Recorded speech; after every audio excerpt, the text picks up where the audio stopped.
you for joining us. Thank you And for Mom Mitra is from iLead, and she has been moving force behind this webinar series. She has actually been, of tremendous help. She has actually reached out to all the panelists and. No, I know her when we were. Okay. Okay. Yeah, Great. yeah, Great. we know each other. Yeah. Okay. Good when to we know were that. setting up the. When I we were think setting up we were working on the MAKAUT yes, yes. placement site, so we were Placement meeting site, often at that placement time. portal. Then she helped us a great deal.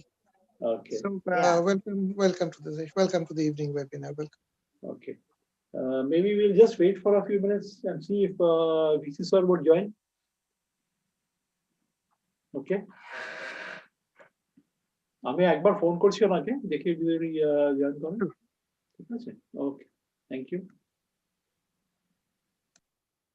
Purna, I think, has got paused.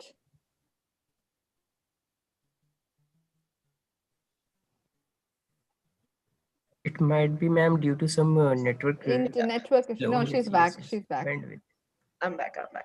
No, actually, I was just going to YouTube and I wanted to share it with a few people.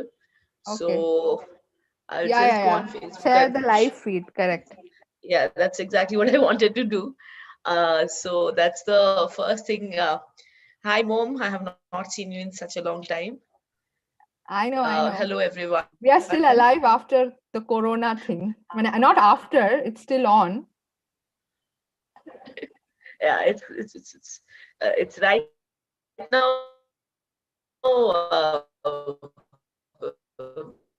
mid-corona scene, if I may say so, post-corona. Anyway, without a lot of further Purna, ado, I hope think that we your should network is a start problem. at the panel, Yes, ma'am, because the I voice feel is that. breaking. Just Purna, 1 second. Let me Voice just is put this somehow up. breaking. Okay. Yeah, the net. Yes. Yeah, your voice is breaking. So I think there's a lag. Right. Is that better now? Just yeah, একটু কথা বলো, then I'll understand. Okay.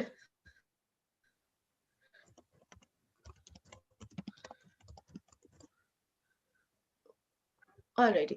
I think it's also because I have way too many tabs open. So I'll just close a few of them. Yeah, that's just part of being the kind of work scene that I have in general right now. But I'm hoping that now you guys can hear me and see me properly. Yeah.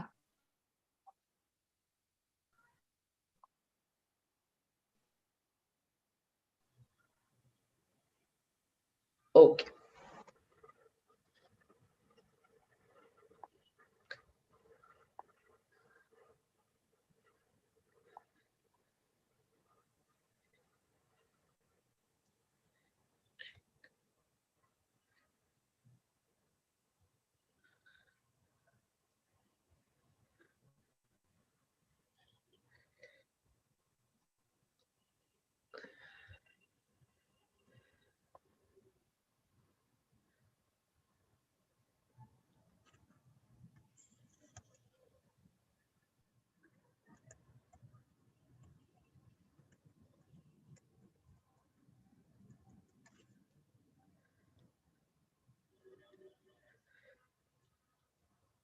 Right. So should we start?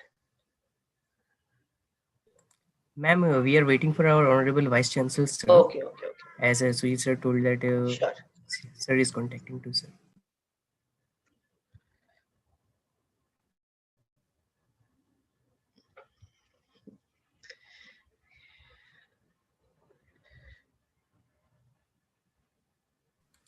Ma'am, do you have PPT? I do. Ma'am, then it is okay that you can share, ma'am. Otherwise, we can Yeah. paste it. No, don't worry. I'll share it from my end. And once it's done, I will also send you the PPT so that you can keep it for posterity. Okay? Okay, ma'am.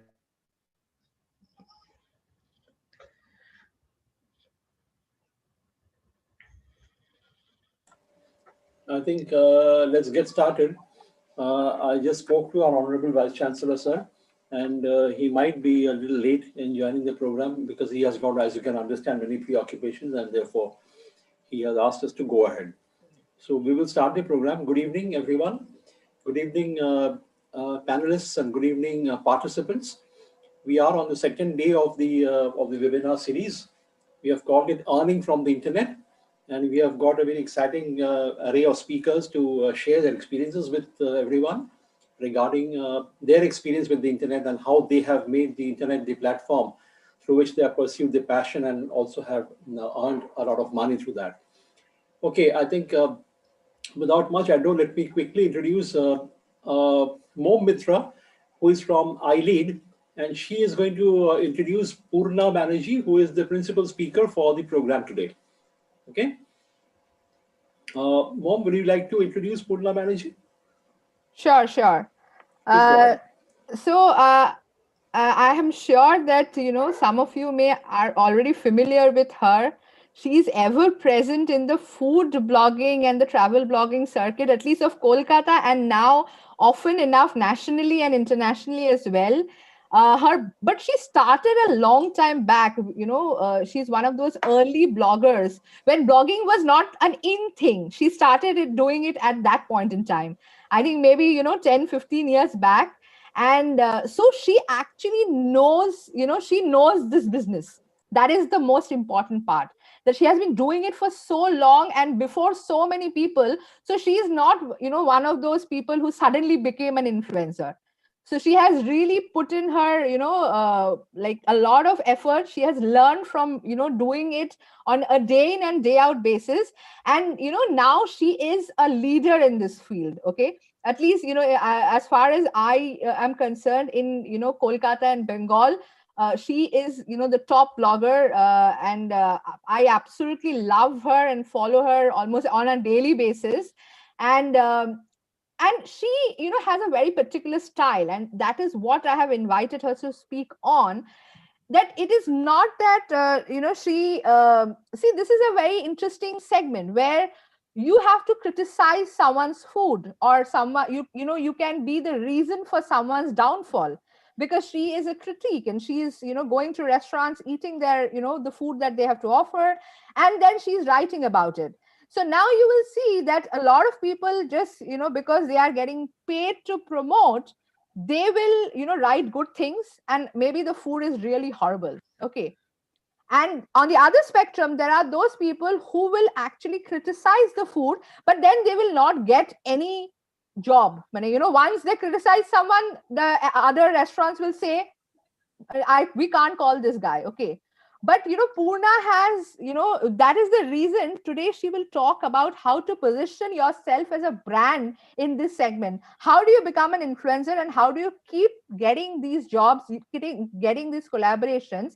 Because she has been doing this for years now, and she knows how to balance. So she will never lie to her audience, because her audience is with her because she is honest about the reviews. She will never lie to her audience at any point in time. She will always be very methodical about her criticism. At the same time, it is not that she will rough up anyone's feathers. She will not say that, oh, this business should shut down, that their food is so horrible. No. So she has found the very good balance between how to keep working in this field, but at the same time being truthful to her audience, being truthful to her profession, and being truthful to her passion. Because over and above everything, I believe food is her passion, and you can talk with her for hours on any subject. Actually, she is so knowledgeable that whether it is rock music, whether it is Tintin, whether it is anime, whether it is food, and when I talk about food, it is food history. Okay. She is super knowledgeable. So anytime you invite her for a coffee, she can give you like a lot of knowledge, and that is what I really like about her.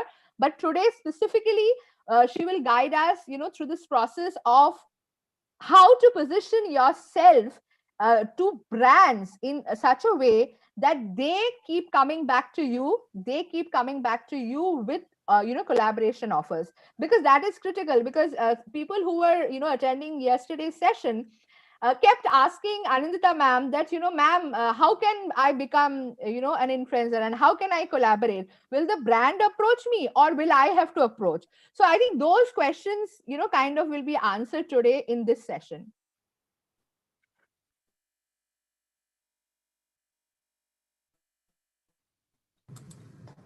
Sir, please unmute your mic, sir. Yeah, Professor Shrutit. I'm sorry. Thank you, Mom, for that introduction. But before we hand over proceedings to Purna, may I request my colleague, Dr. Indranil Mukherjee, Director, School of Management Sciences of MAKAUT, to please say a few words on this occasion and something on the subject that if you would like to. Please, Dr. Indranil Mukherjee. Yes, thank you, Professor Sujit Mukherjee, and a very good evening to our esteemed panelist, Purna Banerjee, and also to Moom Mitro, who have joined us. And it's indeed a pleasure to welcome both of you to this webinar. And also a very good evening to all the participants out here. Now, this is a series of webinars on earnings from the internet, and you heard it right, earning, not learning. Learning we have already done, and that has had some history. But now, as a university, as a premier technological university of the state, and a part of that is the School of Management Sciences, we are pushing forward this culture of really leveraging the internet for the benefit of everyone. And here, when we say that we are trying to leverage the internet, we mean what is that? What is actually for something tangible coming out from it? And that's why this series of programs on earning from the internet. Now, for the viewers, let me add that our Honorable Vice Chancellor, Professor Shoikat Moitra, maybe he will join us shortly. He has been advocating this entire digital picturescape landscape for a fairly long time. Today, with the onset of the pandemic and the lockdown, you hear about digital pedagogy, digital learning, online classes, about tabs, about digital divide, and all that stuff. But our Vice Chancellor has been pushing forward very hard on this since he took over the reins of our university way back in 2017. And I mean, that is one of the reasons why we have been a step ahead of the others in this endeavor of properly using the digital landscape to add some value to our universities and to all the stakeholders associated with our universities. Now, as an affiliated college, ILEAD has played a very, very important role. It has really been a partner in arms as we have negotiated through this digital landscape. So association with people from ILEAD, with MOM, it has been a very, very rewarding experience, and I'm sure that the participants today will immensely benefit from their actual knowledge and hands-on experience in this regard. So without wasting any more time, may I invite Purna Banerjee Madam to take on the floor and enlighten the viewers with her experiences and shared ideas. Welcome, Madam. Second, before Purna starts the presentation, Purna, are you there? Yes, I am there. Yeah, fine. Purna, we would like to keep it like this. I mean, are you going to make a PowerPoint presentation? Yes. Okay, fine. So you can do it your way. I mean, you have the presentation made. After your presentation, we would have a question answer where I would maybe we would ask you a few questions, and then you could take the answers, and we could also take a few questions from the audience. Okay. Absolutely. Fine. Over to you then, Purna. Thank you. Thank you so much. Hello, everyone. So my name is Purna Banerjee, and I call myself a food writer, restaurant consultant, and a social media strategist. By social media strategist, what I mean today is someone who basically figures out what exactly a brand is looking for and how exactly is this brand positioning itself, and then what kind of target this brand wants to achieve. Now, based on these three parameters, what I then try to figure out is what kind of influencer would be beneficial for these brands in order to figure out the right kind of target group. And then once that happens, I create a campaign. And with that campaign, what I do is I figure out a plan which will be conducive to both the brand as well as the influencers. I select the kind of people who I want to work with, who I feel will be the right kind of influencer to spread the message to a certain audience or a certain crowd. And the third thing that I look for is then to execute this entire plan and then send a report.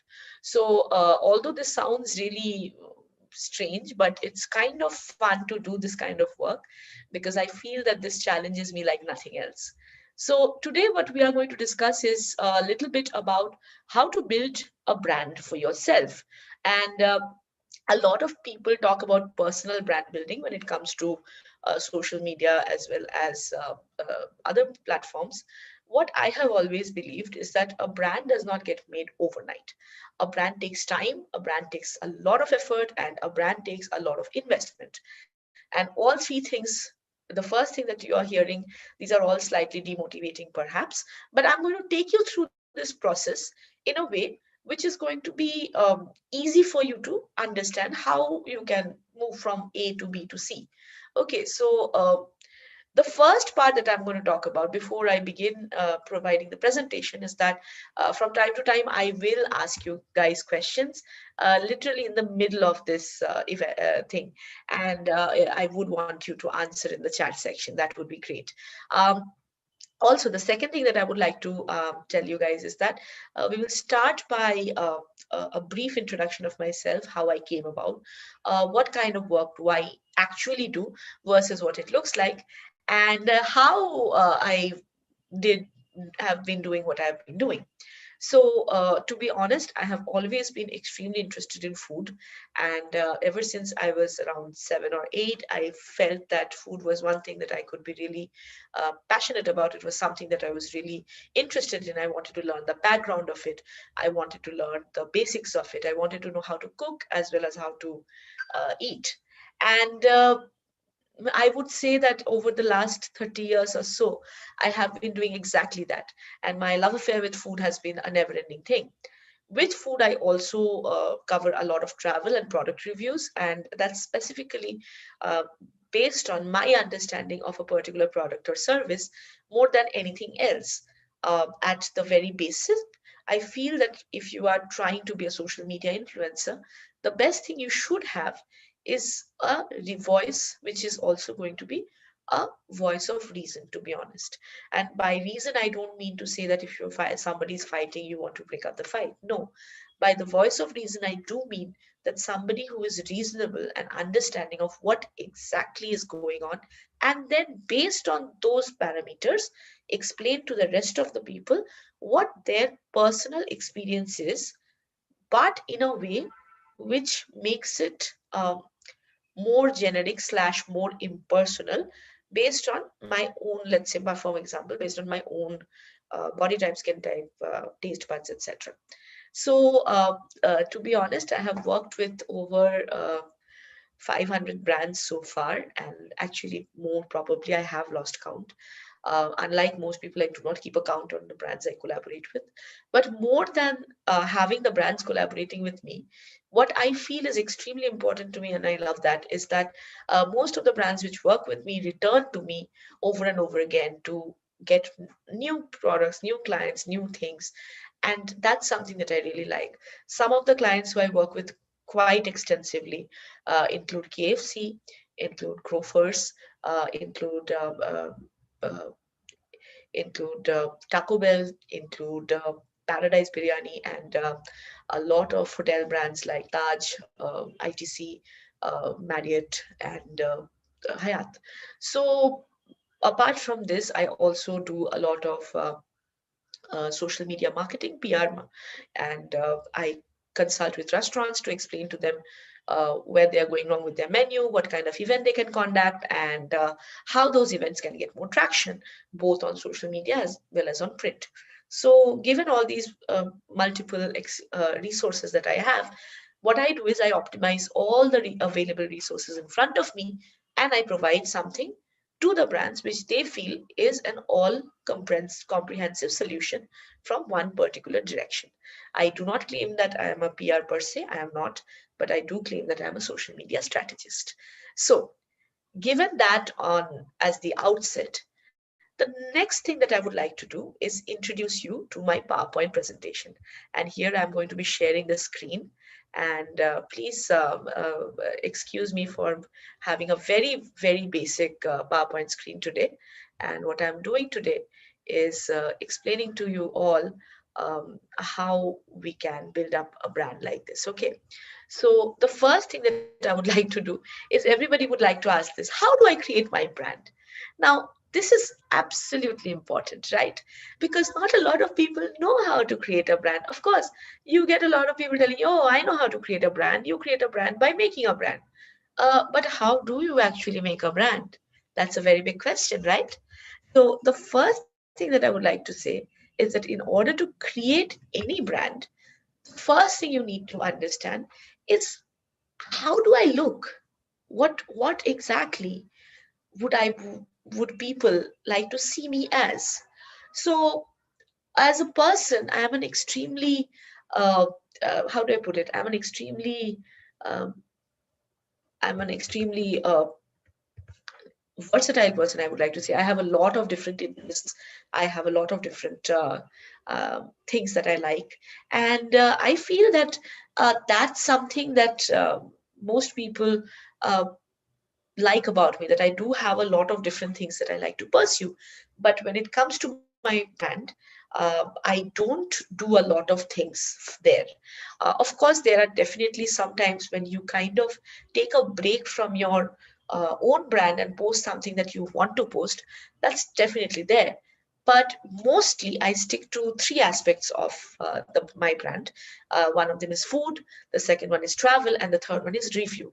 Now, when it comes to food, food includes not just the food that I eat at restaurants, but also the food that I cook myself. And the second part is travel.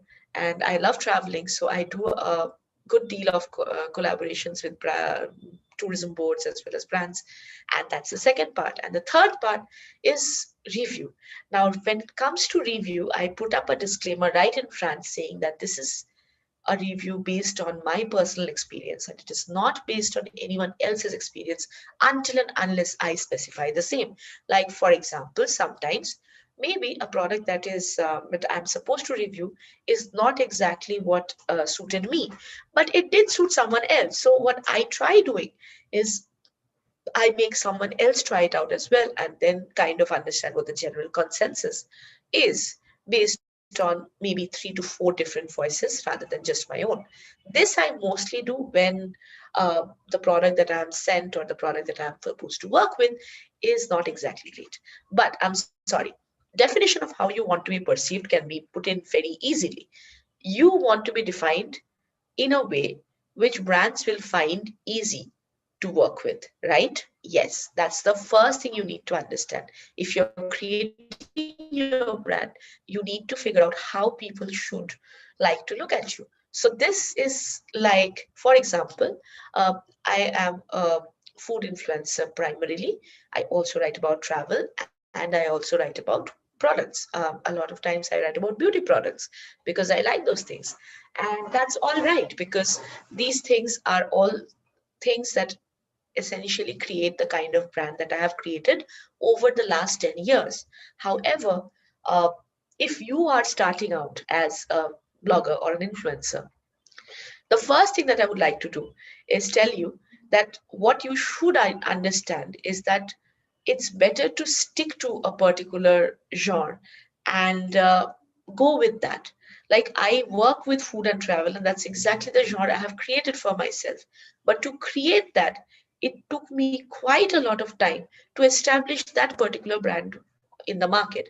Partly because a lot of people did not really understand what it was, and partly because I was lucky because I was early. So I did have a lot of time to figure out what exactly I wanted people to perceive me as. And at the end of it, I realized that the best way I want to people to perceive me is as someone who kind of knows a lot of things about a lot of things. So you can call me a know-it-all. But that works. That works because that's exactly what people look at when they come to my blog. They want information, they want opinion, they want a more personal opinion than a professional one. And that's exactly what I provide. But For an influencer who's starting out today, I would suggest that you should initially focus on the brand you want to promote, on the brand you want to create for yourself. If you're a fashion blogger, then I would suggest you stick to fashion blogging because that's what you understand. If you don't understand, don't go into the genre.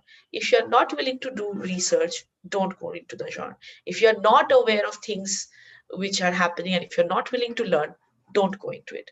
So a lot of times as a restaurant consultant and a PR professional as well, especially when I handle brands and their marketing pages, I get a lot of people texting me saying, oh, collaboration. And this is mostly from young bloggers who are, or young influencers who are trying to get a free lunch or something like that, where they get like, oh, I'll bring in 4 of my friends and we'll all eat and we are all going to post on Instagram and you will be popular.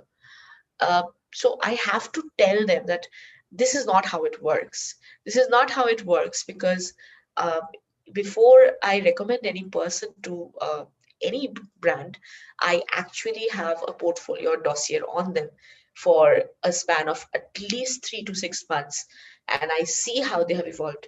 A lot of you guys who have uh, you know who have become lockdown influencer, in the sense that during the lockdown they started posting, they started putting up photos, stories, etc.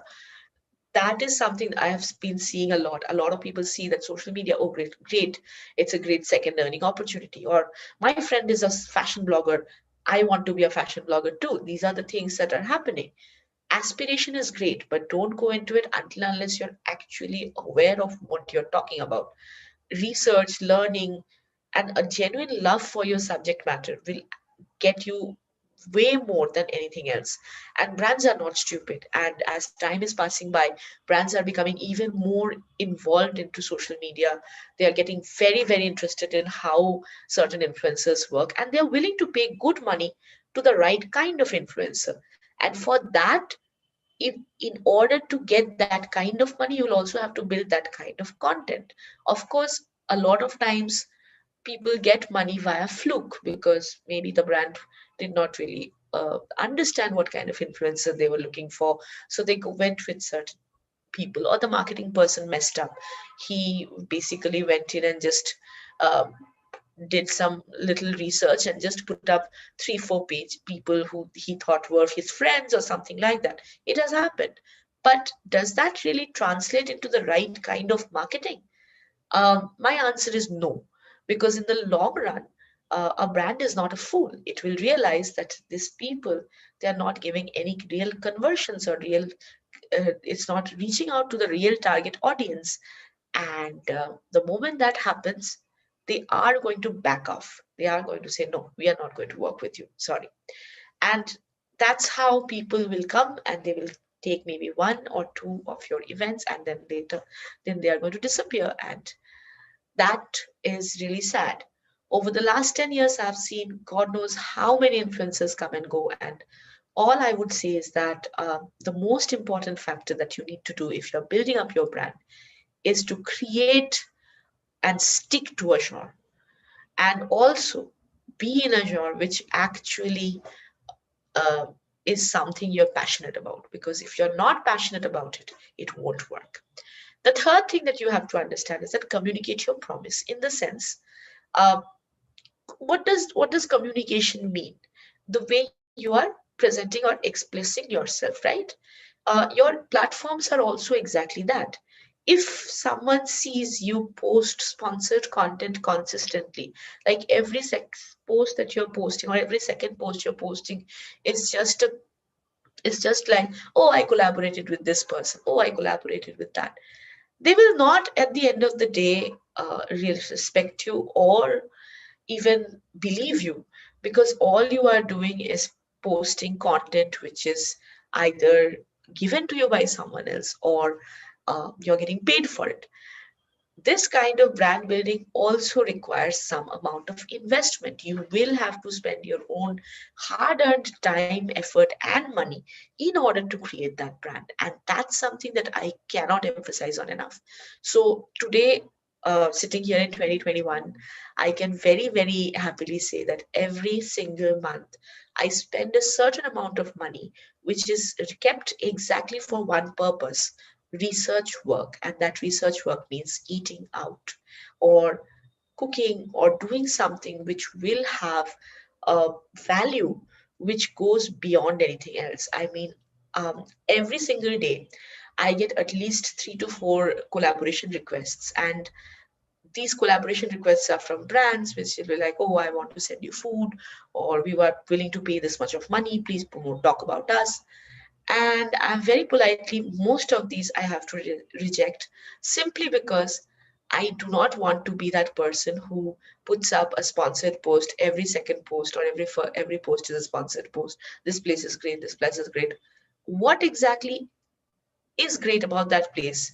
I don't get an answer of. So that's where I feel that it's important to create a niche. And yes, a lot of times that might not make you the most popular, but personally, I would say a brand building is not about being very popular. It's rather about being trustworthy. If I'm asked if I want to be trustworthy or popular, I would choose the first. I would be trustworthy, somebody who people would actually look up to, and they would think that, oh, great, this person actually knows what he or she is talking about, rather than being someone like, oh, I'm going to promote every single thing that comes my way.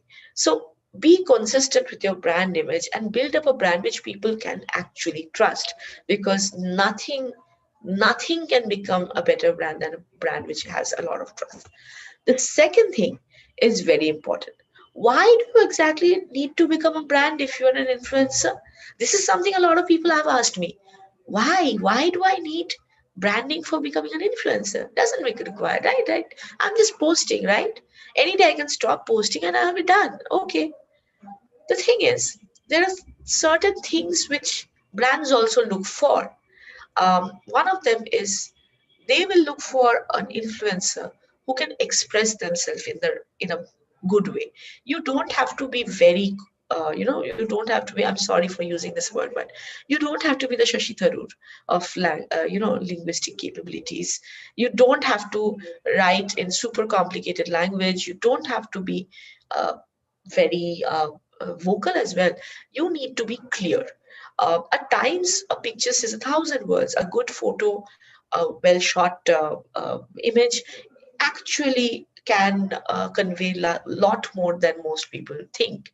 Um, what you need to do is, as a brand, you need to express yourself better. You need to provide some amount of information, especially if you are going the way which is a reviewer or a influencer.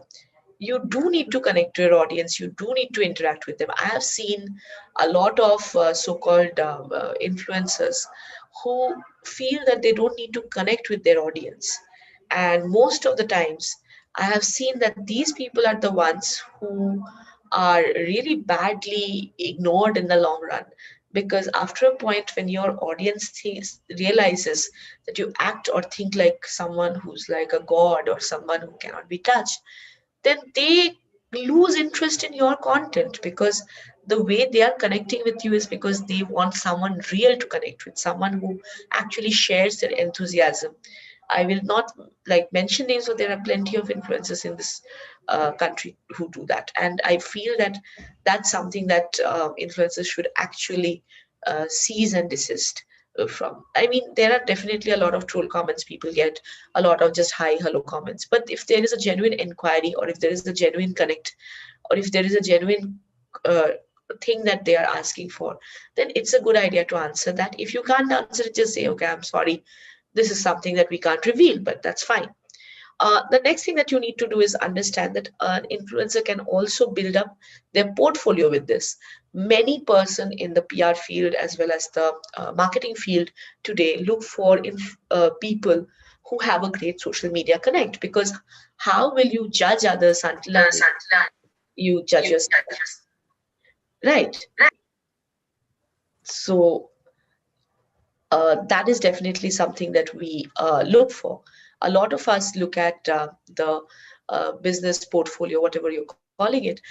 We see it as a marketing professional as well, someone who will be able to give. Purna, amount Purna, of. Hello. excuse me. Can I interrupt for you for a moment, because our Honorable Vice Chancellor has just joined the program, Sure. and I would love to welcome him to the program. And may I request Honorable Vice Chancellor, sir, to say a few words, because we have started. I know sir has many engagements and therefore he could not be present when we started. Sir, may I request you to say just a few words, because we have started with the program. Yeah. He was making a presentation. No, but that's nice that you continue the session, and let me listen from Poonam, and afterwards I can also interact regarding this topic and all these things. Okay, kindly continue, Professor Indoy Mukherjee, Professor Sujit Mukherjee. Thank you, sir. Thank you, sir. Thank Purna, you kindly so continue much. in that case. Yes. Thank you so much for joining in. I will continue with this now. All right. So back to where we started. We had a lot of people actually who are in the PR field today, especially people who are now in their 20s.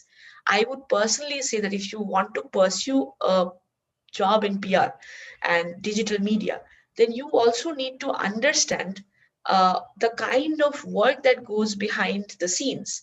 A lot of influencers have this really terrible habit of getting demotivated and starting to buy followers and likes.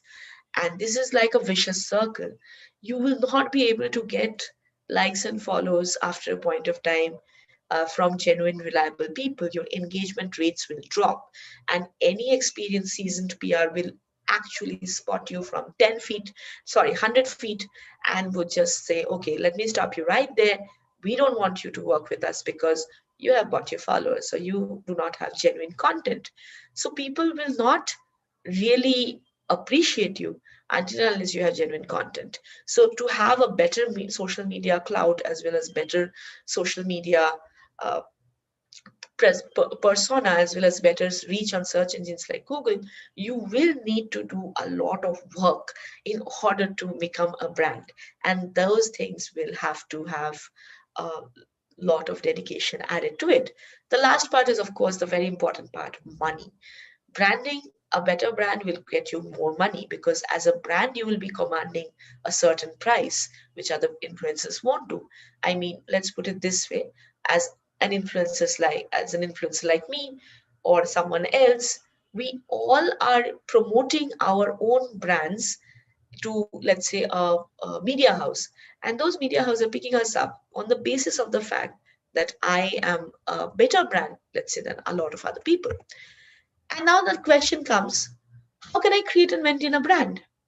The first thing I would like to do is tell you guys, start with a platform you are consistent on and you know something of. This can be any platform. It can be YouTube, it can be Instagram. At one point of time, it used to be TikTok, but well, TikTok.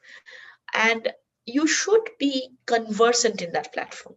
Whichever platform you choose, don't look at the platform in the way that, oh, this platform will give me higher views, this platform will get me higher ratings. That's not the way you should go about it. You should go about the platform in a way which you feel like, okay, this is a platform where I can be very consistent. I can post on regular basis, and I have a fair understanding of how this works. Once you know how this works, choose a name which is based on the theme you have chosen or the kind of posts you would want to do. I mean, a great theme, or the great person who, a great theme for, let's say, Kolkata, I would say, is Kolkata foodie, Ritika Jaiswal. And after Ritika Jaiswal came into the scene, there were many people who used that brand and became Kolkata foodie with 3 E's, or became the Kolkata foodie. But nobody actually have the kind of content that Ritika has built up over the last 6 years, 6, 7 years actually. Even there are people who have come after her and they have quote unquote more followers, but a seasoned professional would be very easily spotting reality from dross, sorry, gold from dross, and reality from what is made up. And therefore, she would be preferred over a lot of other people because she has a better brand. So the next thing that you need to understand is that figure out what kind of post you want to write about, or what kind of photos you want to show. And this will take a little bit of investment of your time, your energy, your effort, if you want to build up a brand on fashion, then you'll have to understand what people are now going for, what kind of fashion you want to promote. In fashion, you have so many different facets you want to look at. You can look at fast fashion, you can look at posh fashion, you can look at retro fashion, you can look at vintage fashion, you can look at boho fashion. There are so many different things. For example, if you look at Mamta Sharma Das, Boho Balika, she has built up her entire brand based on something that is very uniquely her, which makes her a very strong brand to work with, because she has very decided, ethos, very decided platforms where she wants to work. And this also eliminates a lot of brands from her radar. I mean, today, a lot of brands would not want to work with her because they would be like, oh, but she has a very specific kind of fashion sense, which is true. But the right kind of brands will know that if I give this to Bobalika, she is going to promote it better than probably most other people who we are also considering. So, a basic understanding of the various way the portal works. Let's say if you are on YouTube, you need to understand what a little bit of SEO, a little bit of hashtags, a little bit of how to do this kind of work by reading. And Google is your best friend. You will have to research, and the first 1-2 years you will have to kind of learn by trial and error a bit, because nobody is going to teach you at the end of the day exactly how you can do. I mean, a lot of times you may have this really horrible thing inside you that would say, oh, but I take a better photo than this person did, but I took a better photo, wrote better, why am I not getting the kind of response I want? The answer is very simple, because that person's position and that person's following content is different from yours, and these are very important matter. And in order to build up followers, you need to also build up their trust, build up their interest, and build up how they can create their brand. Now the second part of this is very important. How do I make money from my brand? Now the first question is, what is your investment? Anytime you need to make money from a brand, the first question is, what exactly is your investment? What am I investing? The answer to this is very simple: content. Your investment is creating good content. Now, if you're doing something like restaurant review, let's say I'm using my own field guy example because I feel that that will work the best for you.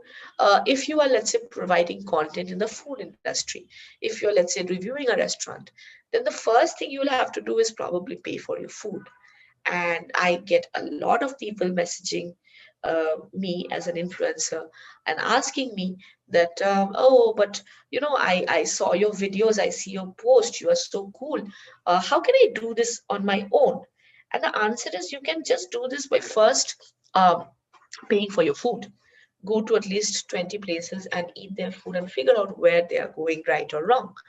And don't do it just in that uninformed way where you say, oh, this was yummy or that was not yummy. That is not how you review food.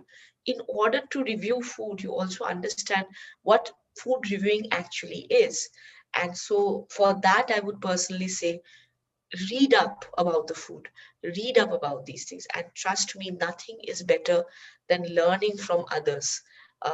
Don't copy them, but understand what they are trying to talk about, what aspects are they choosing. Let's say for food, we have a lot of different parameters we look at. For me, a lot of times, if I don't find anything nice to say about the food, I would probably not write about it at all, rather than saying something terrible. And this is important because let's put it this way: food is a very subjective matter. A lot of people would like something, a lot of people would not like the same thing the same way, because that's based on their personal experience and based on their personal taste buds. So what I like might be something that you might not like, and vice versa. A very stupid example of this was a few days ago. A friend of mine, he was very excited about a new kind of drink, and he called me up and he said, oh, you will get it the first second you have it, you'll get it what it is. And I had it and I did not get it. And for a second he said, oh my god, you're not my friend, you didn't get it. The truth is, It's okay to not get it sometimes, because my taste bud and his taste buds are different. And what he got in the first go, I did not get it. And I am perhaps a well-known food writer, so I should have gotten it, but I didn't get it. So that is something that I felt like, oh, damn, he got it, but I didn't. Why so? And then the answer was very simple. I got it. I did not get it because I wasn't paying too much attention, and I did not get it because my taste buds are different from his. That being said, you will have to understand the basics of writing about the things you're interested in. If you're into fashion, if you're into technology, you will have to figure out what are the basic parameters of review before you write about it. Please, please, please do a little bit of research on how to review things. There are plenty of blogs, vlogs on Google that will guide you there. Please use the top research ones because those are probably the ones that most people agree with. Okay. The thing is, today everything is very visual. So investing in a good camera or photography gear or a camera person, learning camera, learning how the art of taking photos, even a mobile photo, will be of a lot of help. In this, there are a lot of good camera persons who take classes from time to time, and YouTube is also a great place where you can learn a lot about photography. I learned a lot about photography thanks to YouTube, because on YouTube I learned so much about still photography, photography with certain lenses, and I have learned it that way. There is also an expenditure which is like traveling, transportation. Let's say you're a travel blogger and you want to be a travel blogger. Well, you need to invest. You need to go traveling first. You need to spend your own money first in order to be ever acknowledged as a travel person. And a lot of people who are travelers automatically do not become travel bloggers just by posting 4 photos. No. For travel blogging, you will need to understand the various things that are there. And the most important thing that I tell people is that you need to fill a gap. If you feel that this is something that nobody else is talking about, or if you have not found it somewhere else, you need to write about it, because that's how we fill in the blanks. Now, the next question is, how do I monetize this brand? Oh, this is something that a lot of people ask. And the first things that you will see is affiliate marketing. Now, what exactly is affiliate marketing?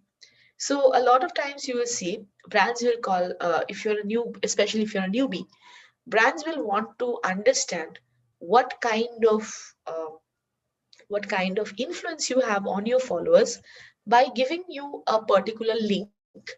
And when your followers click on it, maybe it'll give a little discount or something special while you're purchasing a product.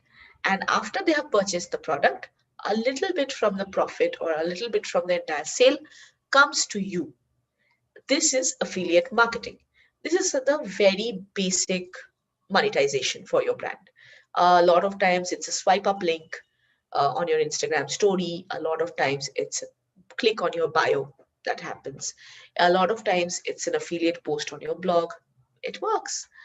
The second thing is direct advertisement. A lot of times brand will just ask you that, okay, we are giving you this much of money, or we are giving you this thing. Can you please put up an ad post from our end? We will provide you with the content. We'll provide you with everything. This is a direct outright advertisement.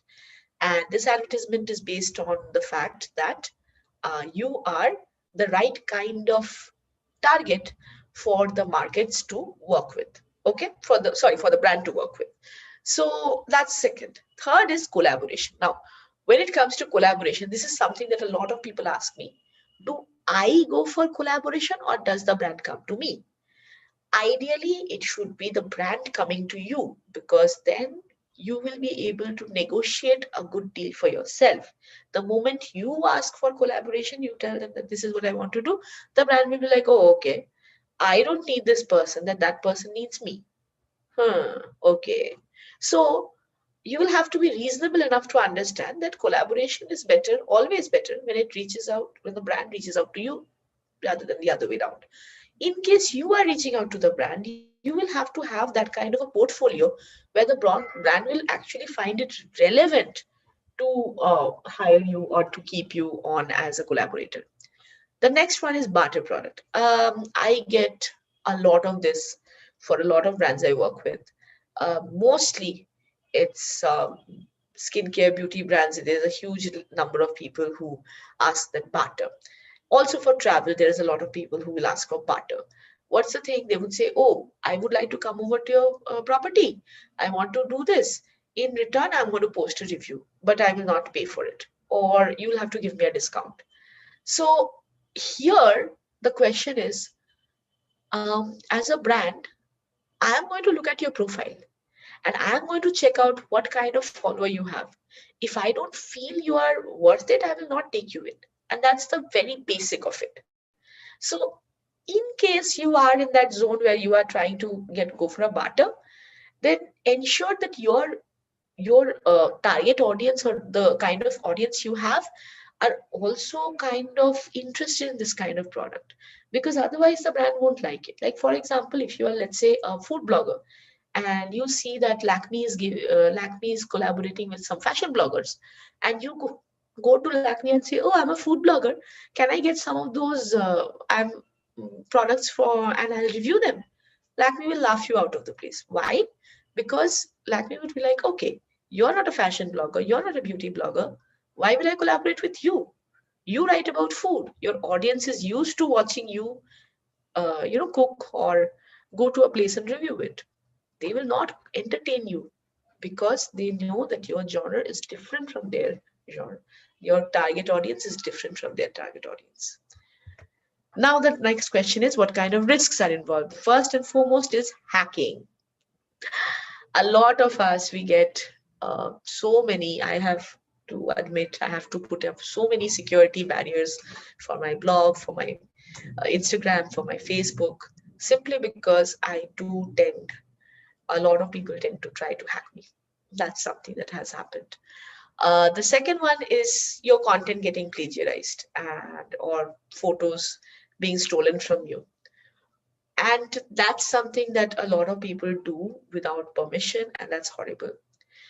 Number three is getting sued over controversial content. Now, here's the thing. This is why I try to tell people, please don't be too negative on your post. A lot of time people, when they are, let's say, negatively criticizing a brand or something like that, they tend to say something very, very incorrect politically.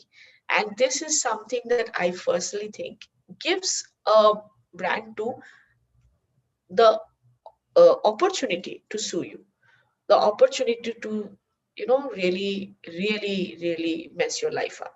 So please, please, please do try to be politically correct, and that's how you build your brand. You don't have to say this is great, this is great, but you build up a vocabulary that helps you criticize, at the same time also say it in a way which is diplomatic. You don't have to say constantly, oh, this is bad, this is good, this is bad, this is good. It doesn't work that way. You need to actually be fluent in your language. This is very important. Please, if you are posting, please, please, please check your grammar. Please write in a language which actually is something you're comfortable in. If you're not comfortable in English, let's say, write in Bangla or Hindi or whichever regional language you want to write in. That works. Next is losing followers. This has happened. Sometimes I've posted about something which people does not like, and then they unfollow me, and that's okay. Um, this is one thing that I'm no longer afraid of anymore, because I feel like, okay, you know what? It is bound to happen sometimes. Sometimes your views might not agree with somebody else's views, and that's okay. I have been criticized for posting about political things in my timeline or in my on my profile posts or whatever. But that is something that I do take a lot of pride in, and I also feel that certain things we need to discuss and we need to talk about, because those things are worth talking about, and they are worth losing that number of followers, because I feel that this is more important to me. Being honest, being truthful, having an opinion is more important to me than actually getting followers. So that's something that has happened. The next thing is securities fraud. You might have these things sometimes coming to you, like there is an email from someone who says, oh, we want to collaborate with you and please send me this, send me that. And at the end of it, it doesn't work. It has happened. And the last one, very importantly, is cyberbullying. And this is one thing that I have faced a lot, thanks to fact that I have not agreed with somebody else's opinion and I have had an argument, and then they have sent me threats, and these are death threats, rape threats. These have happened, and that's something that's very unpleasant thing. And I have had to go to the Kolkata police a couple of times for that, but it's part of the hassle, so can't be helped. With every profession comes a hazard. This is one of them. Now, the important part: how do I go about collaborating? And the first thing is, how do I get brands to notice me? A lot of you guys have actually texted me on my Instagram. A lot of people have texted me on Instagram. Is that how do you get these collaborations? And to be honest, I have never really approached a brand in my entire life. Maybe one or two, but that's also something that where unofficially I've received a mail saying, "Oh, you know what? Go and approach them. They are interested in you.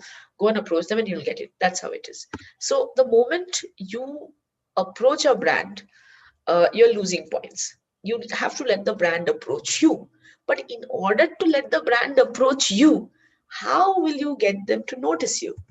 The first thing is that you need to build up a following with genuine content.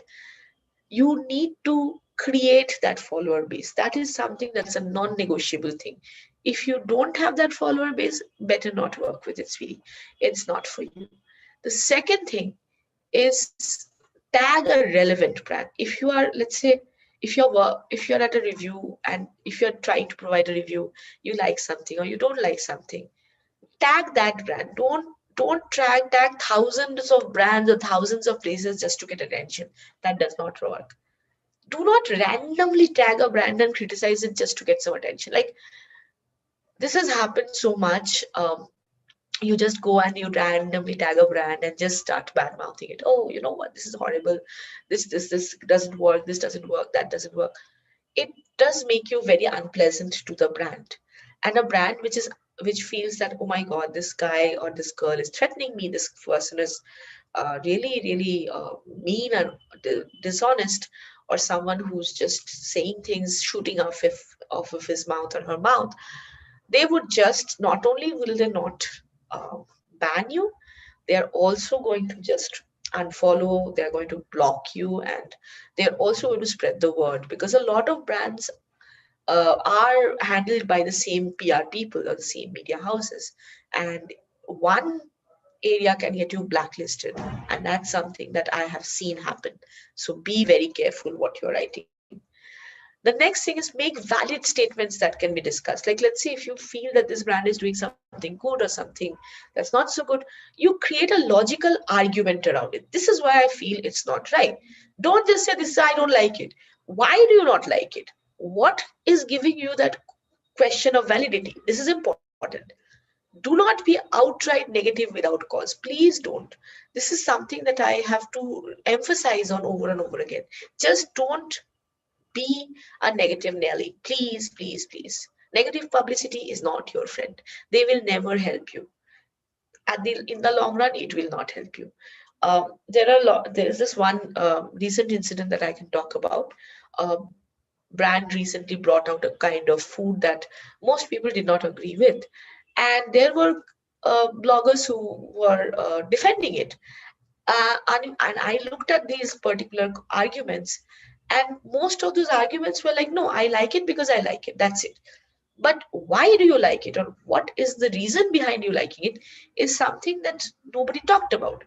And that's where I feel it's important to talk about why you like something, why you're defending on something, or why you hate something, why you are being critical of something.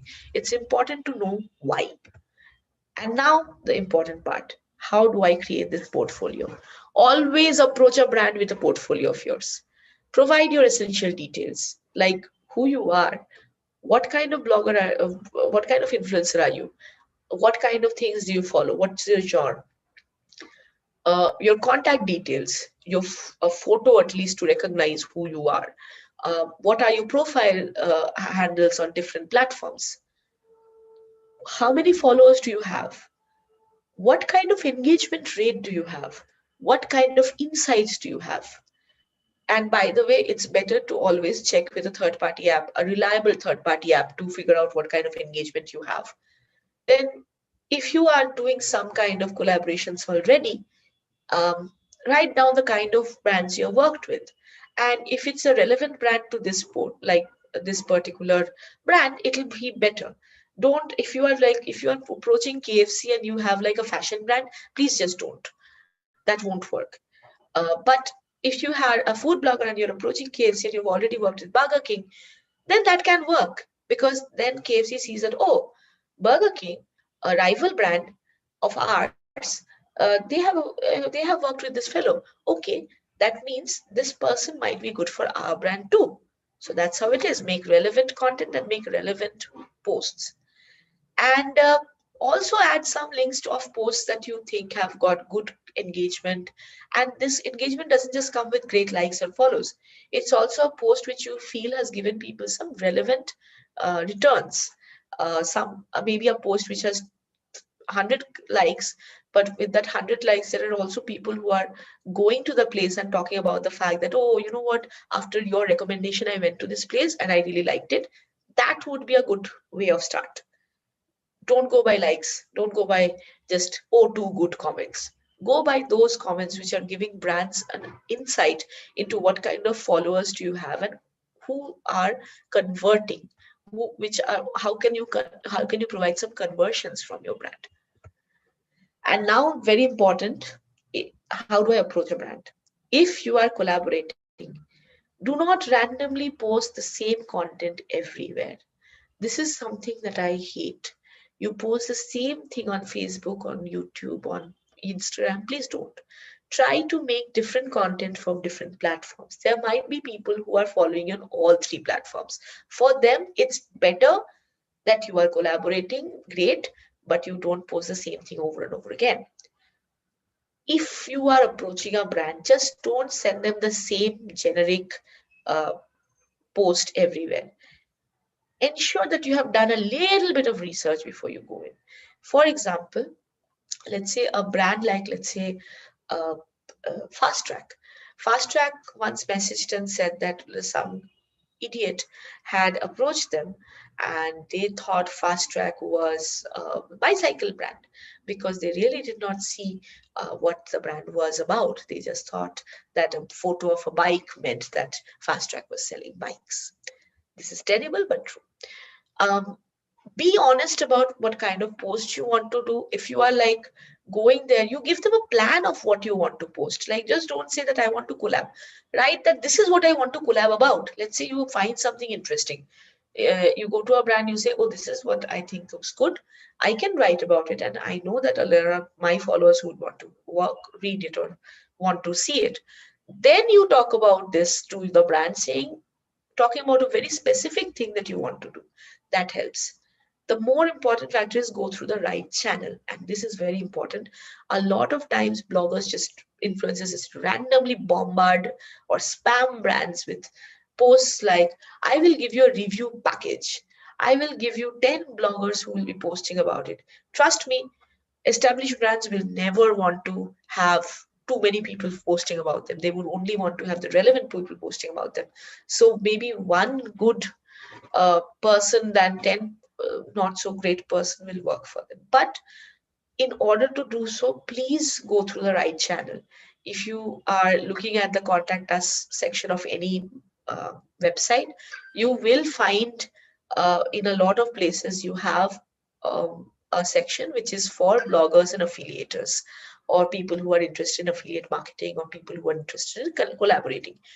Reach through that section.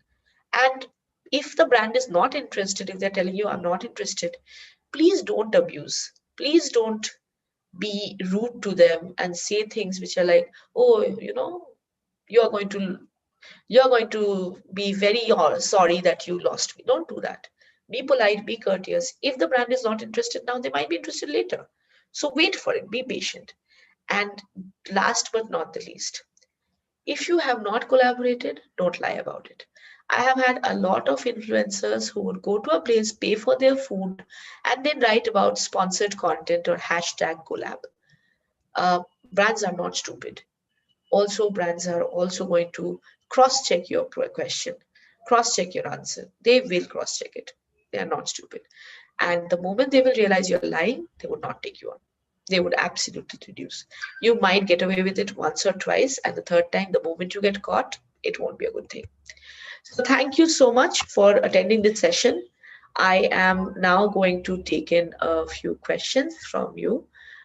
Please uh, let me know what questions you guys have, and I'll try my level best to answer those queries. Thank you, Purna. Thank you so much. That was a very, very interesting presentation. And I think it was a very honest presentation. I think that's how I would like to qualify it. I mean, the way you went about talking about the brand, there's so much honesty about it. Mhm. And I think being honest is one of the things that is fundamental to branding, if you will agree with me. Mhm. Okay, now, before we really start throwing questions at Purna, and I'm sure there would be quite a few, may I request our Honorable Vice Chancellor, sir, to say a few words, because we could not have him at the beginning of the program and we have had to start. Sir, would you like to say a few words to the panelists as well as to the participants, sir? Mhm.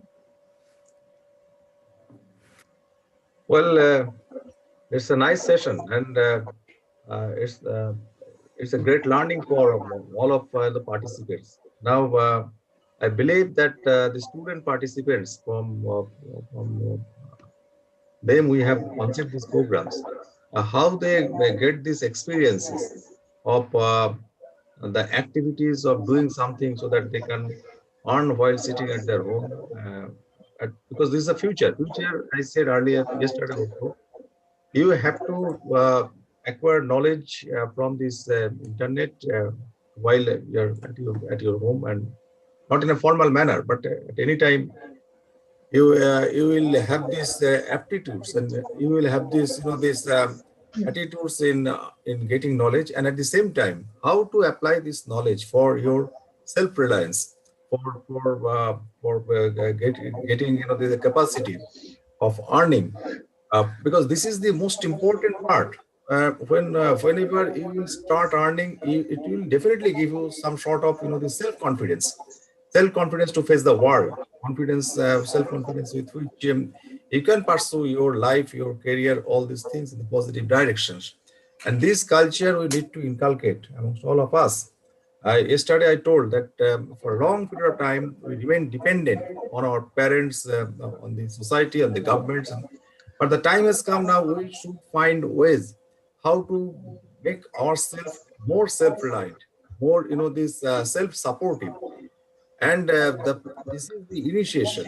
And kindly they go and ask any short of these questions to Purna Banerjee, because she has started all these things. She has gained lots of experiences in this field. She is kind enough to share her experiences. So and these are these great this uh, uptake, or great this that takings from these sessions, and you actively engage yourselves in this takeaway, so that with this these are absolutely, you see, they are only you are getting this the pieces of knowledge and experience which she earned the spending a long period of times, and this within a few minutes of you this with some few questions of interaction, you will be able to learn all these things. So don't let this opportunity go into waste.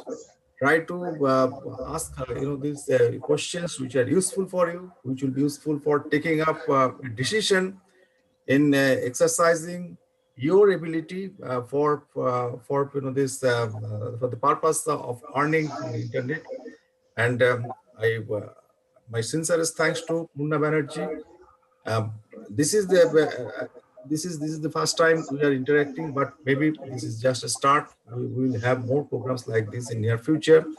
We want to develop a very robust sort of ecosystem and networking, where these all the people who are successful, they will come forward to make our learning community more aware of their potential, to make their life this more enlightened through this through the aura of their success. So with this, I'd like to conclude. This is the time for real business session, meaning that students or participants, they now need to engage themselves in meaningful interaction with Purna Banerjee.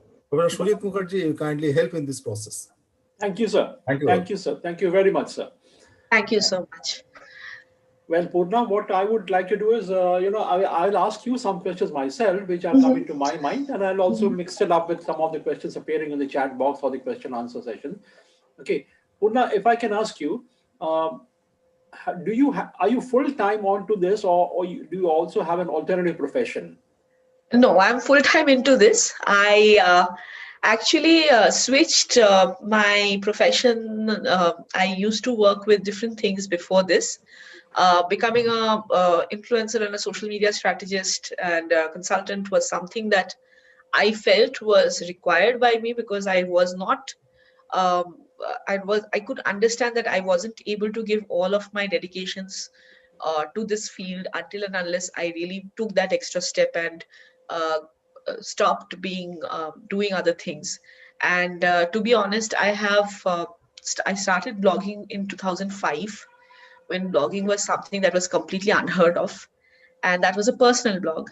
My food blog came about in 2009 when I realized that nobody was writing about the food of Kolkata at all, and nobody was writing easy to do recipes, and I wanted to write about those things at that point of time.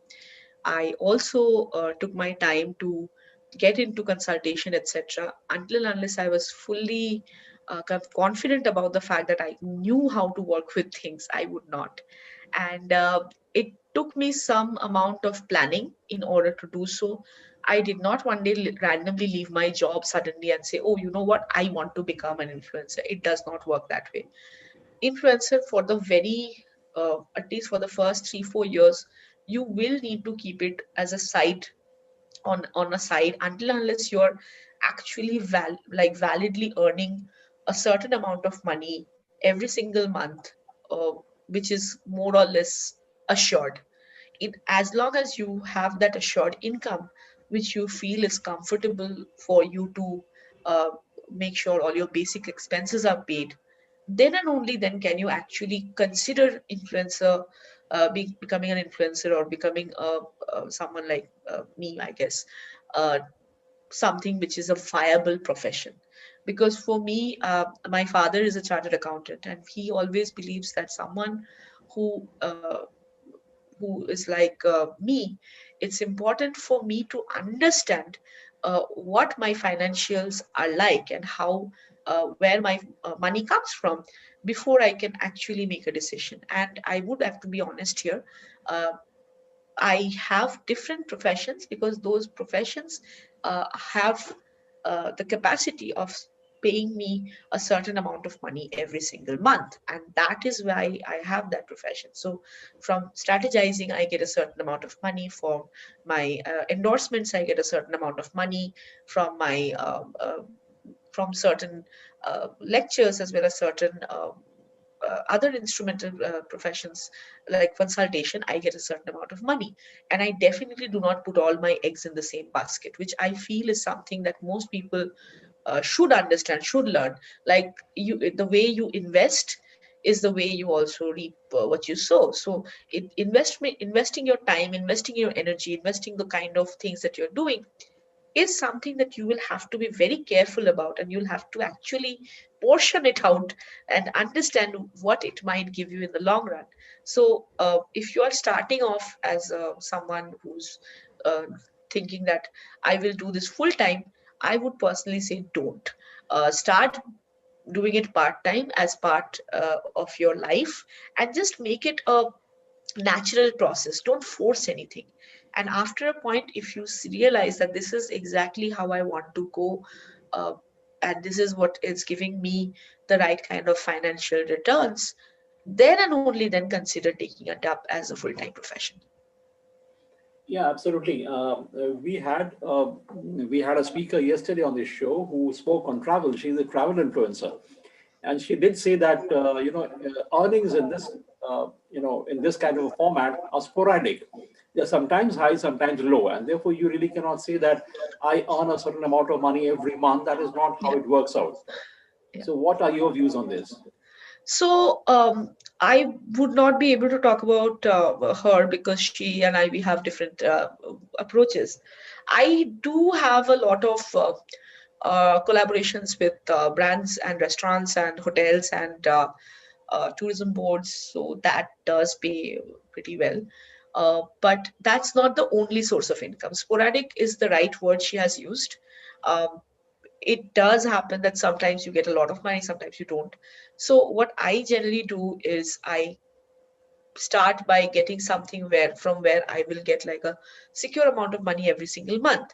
And that happens with, let's say, yearly contracts, collaborations, and also associations, which is built over time. Nothing is better than building up a relationship. And that's something that I have felt has really helped me over the long run. Like during the lockdown, when a lot of people were losing their jobs, etc., I actually had more work because people were coming to people, influencers like me, and saying, "Oh God, please help! Like we need to promote this."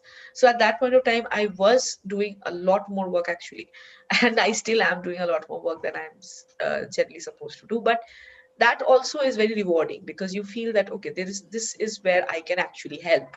This is where I can actually contribute. I can make a valid contribution which will help people in the long run, and that's very significant.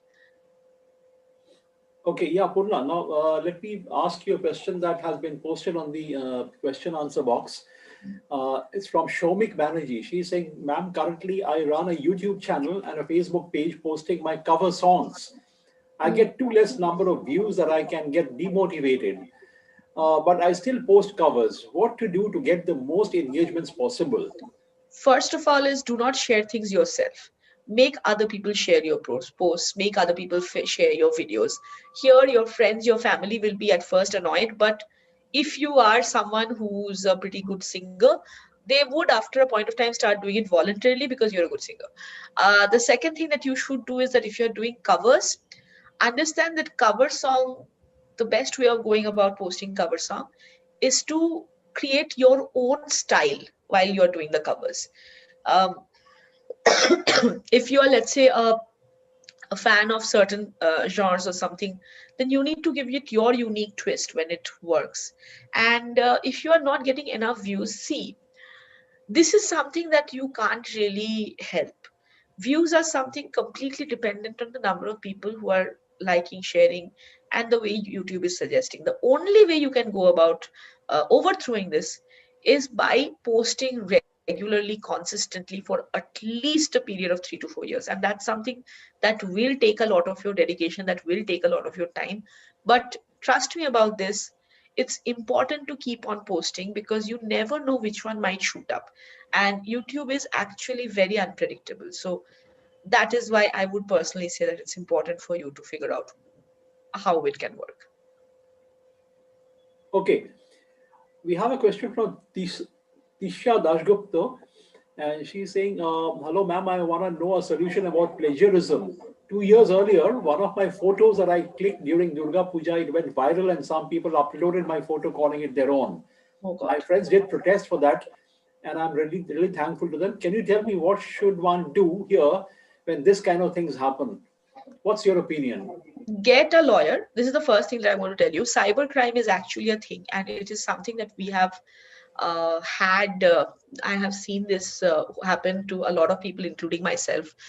When this kind of thing happens, the best thing to get a good lawyer, someone who is versant in cyberbullying, cyber laws, and who will be able to pin it down and put a official cease and desist order on some certain posts or certain pages.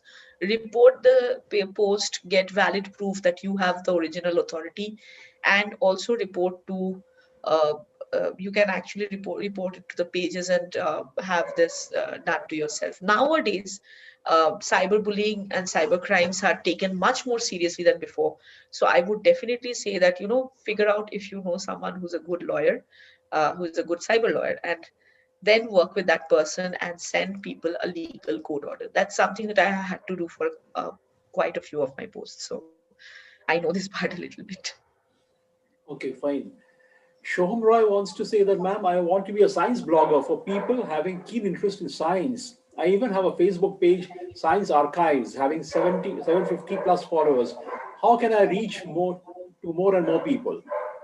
Connect with the right kind of groups. Even more than if you're having a Facebook page which is called Science Archives, and if you're interested in science, this I personally feel is really cool. You need to actually have more fun facts and more things people can relate to. Most people are actually on the internet. I don't know why. A lot of people are scared of science because they feel that this is not something people can relate with. But personally, I would say that I find science to be fascinating.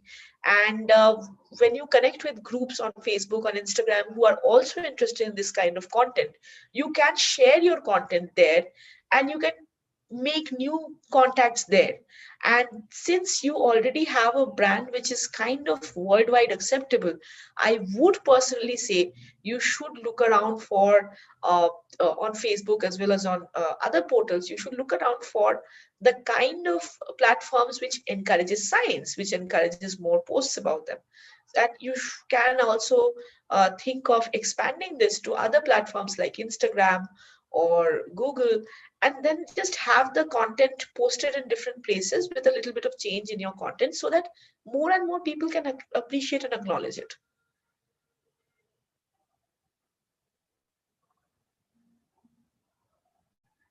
Uh, Sir, I think you're muted. I'm so sorry. I'm so sorry. Yeah. Yeah, I was trying to say that I was listening to the program yesterday and I was listening to you today. Two things are coming out very clearly. One is you have to have a passion for something, and then you need to do a lot of research about what you are interested in. Mhm. Now, this is what is something that I would like you to highlight a little more on. Okay. So, the passion part is something very important. If you, I mean, I have been eating out 7 days a week, sometimes 3 times a day, ever since 2013 hit. And till 2020, that did not stop. And I could actually, at one point of time, tell you exactly the number of meals I've had at home in certain years because I would just eat out, I would just go out, I would just travel. In 2020, of course, like everyone else, we were all under lockdown. I was under lockdown for nearly 4 5 months at first, and then slowly when we started to get out, I still was very cautious. So we still eat mostly food at home, but I have had to start resume work. So for that purpose, I do get eat out quite a lot. But again, all of these depends on one thing, and that is ultimately how passionate you are about the food, how passionate you are about traveling, and how are you willing to invest on these two aspects. And the answer for me is definitely a yes. I do invest in it, and I do keep a certain amount of my income which is spent on these things. So for me, yes, without passion it won't work. If you're not dedicated, and if you're not dedicated you won't work. Yeah. Okay. Let me take another question from the audience. Uh, this is Anil Kumar who is saying, I have a Facebook page named Healthygiri. Okay. Is it good for me to register the page name or is it okay to leave it like that? Please share some of your experience on this. Okay, so if you have a Facebook page like that, um, is that getting a lot of followers? What kind of do you like that page name? First of all, if you don't like that page name, change it. You still, I think, have some time to do that. Does that have a lot of followers? Next question. If it doesn't, and if you're not really liking it, then just leave it. But I'll tell you one thing. Sometimes the weirder names are the ones which stay stuck in your head. I mean, my Instagram handle is Panushwari. And when I was a kid, my nickname was Panu. And after I grew up, I realized what it also meant. It was really sad, but I decided that I wanted to own that. I needed to own that particular name of mine. So something that a lot of people laughed at one point of time ended up becoming an identity for me. And I established myself as a serious, interesting blogger with that name, which would always at first make people laugh. But after making people laugh, it would be also something that people would remember. So this kind of a name, which will have a little bit of a memory attached to it or something that will give you a recall, can also work for you in the long run. So don't discard this name that easily. Figure it out how you can work with it, build up and establish a little bit of a content plan, and I think you'll be good to go. Well, may I now rotate the situation, and would Mom like to pose a question to Purna? Mom, would you like to pose any questions to Purna? I think the research part she didn't elaborate on. You asked her about passion and research. So I think if she would, because that takes a lot of work, I believe. Yeah, research is something that is like comes with passion. You can't really take passion and research apart. I mean, if I'm not passionate about something, I probably won't do research on it. And that's also the thing. If you are trying to take whatever blog you're trying to create, whatever influencer you're trying to become, if you're not researching about it because you are not passionate about it, why will you do it in the long run, right? For me, I have always gone back to the basics. I have learned the hard way. A lot of times, what I have figured is that sometimes it's better to answer to the old masters than the newer ones. Like, if I'm given an option between the Larousse Gastronomique and Gordon Ramsay, I'll choose Larousse because Larousse Gastronomique is a established book, which is the be all and end all of French cuisine, and Gordon Ramsay is just one chef, no matter how great a chef he is. So sometimes you need to actually take sides, and you need to actually understand before you take sides why you are taking that side. And that's something that I feel is very important, that in order to really do good content, you need to also do a little bit of background about what you content you're posting, and for that research is crucial. And again, if you are being corrected by someone, if somebody has an opinion, a lot of times sometimes it has happened that someone from my follower group has messaged, oh, you know what, I know you wrote about this, but I felt that this is different and this is what my opinion is. So rather than immediately arguing with your follower, just do 2 minutes of research and see if that person's point is valid or not. That's something that is like the very basic thing you can do. I mean, if you're an influencer, you need to understand that without your followers, you will not be an influencer. So maybe sometimes listen to your followers as well. Purna, I was listening to you when you were saying, and one of the sentences got my fancy. You said that if I had to choose between being trustworthy and being popular, I would rather choose being trustworthy. Yeah, Yes. that's something, a very, very bold statement that you make, and I appreciate that very much. Now, I just want to ask you, how do you really measure this trustworthiness? Is it, let's say, is our engagements a direct measure of the trustworthiness of the influencer? Engagement forms one part of it, but the most important part can be very visible through your own opinion, right?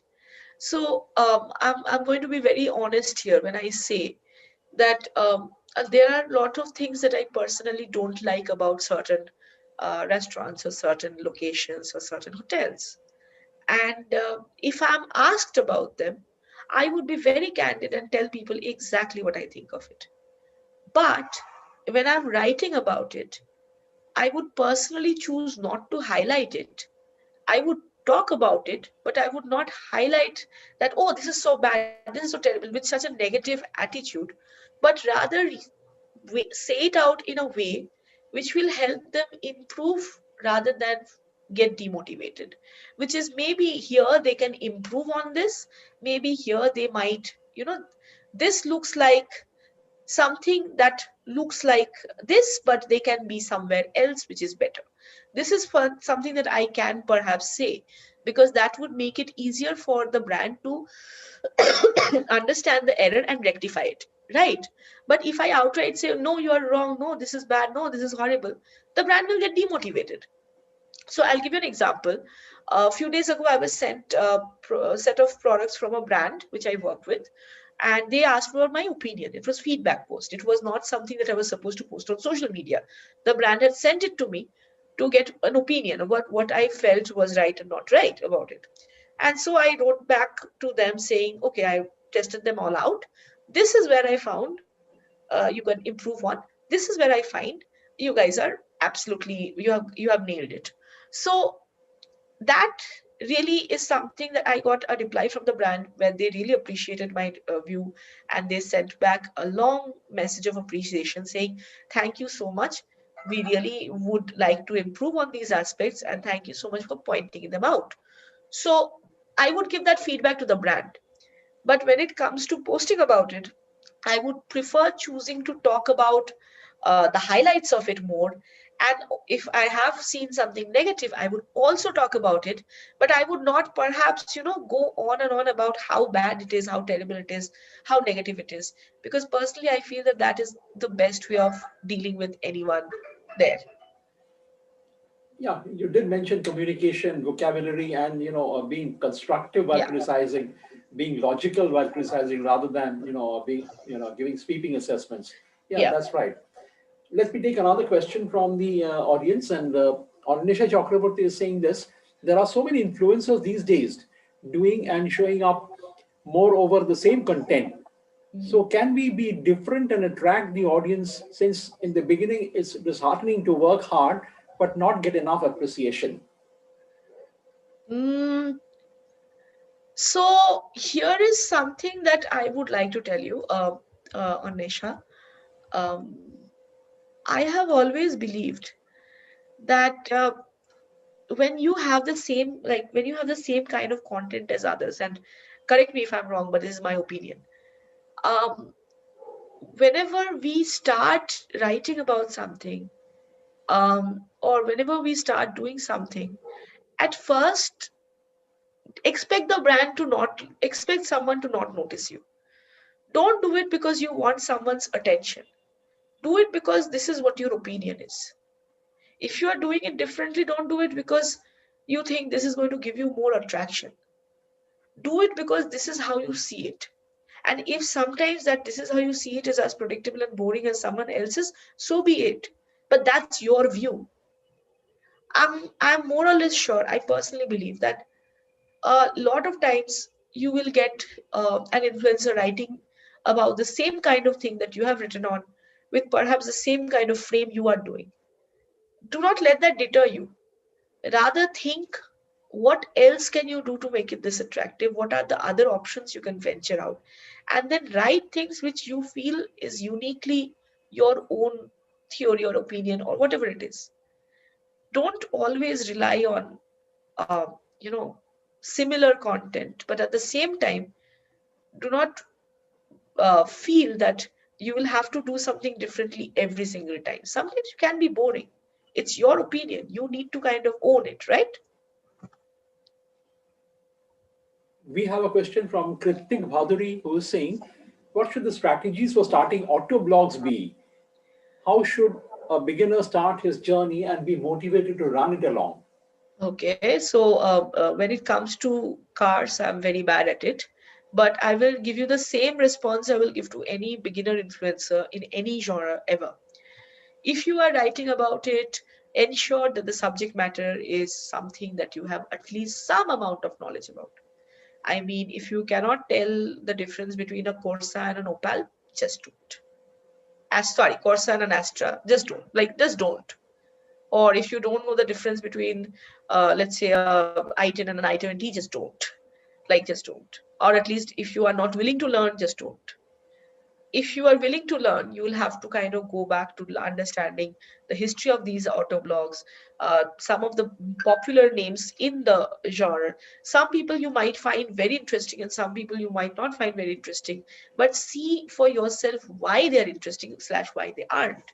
A lot of these auto blogs that they have in India are very interesting because they look at something slightly different from the regular. So that might work. Okay, I think what we would do now is we will. There are a few people who have raised hands. We will invite some of them to the show and let them ask their questions directly. Prem, would you like to bring in people who have raised hands? Yes, sir.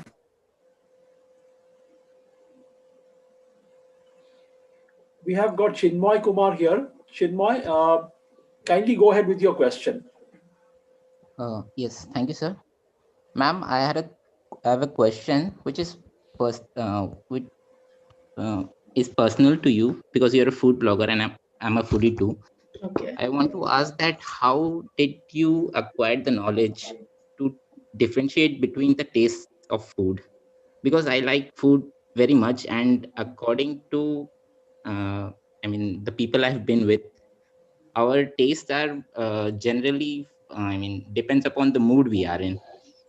So like I'm in this mood, I want to eat that. So I uh, want you to explain how did you differentiate between these two, because this is inspired by the question, because you said that the taste of food is subjective from Subjective. people to people. Yeah.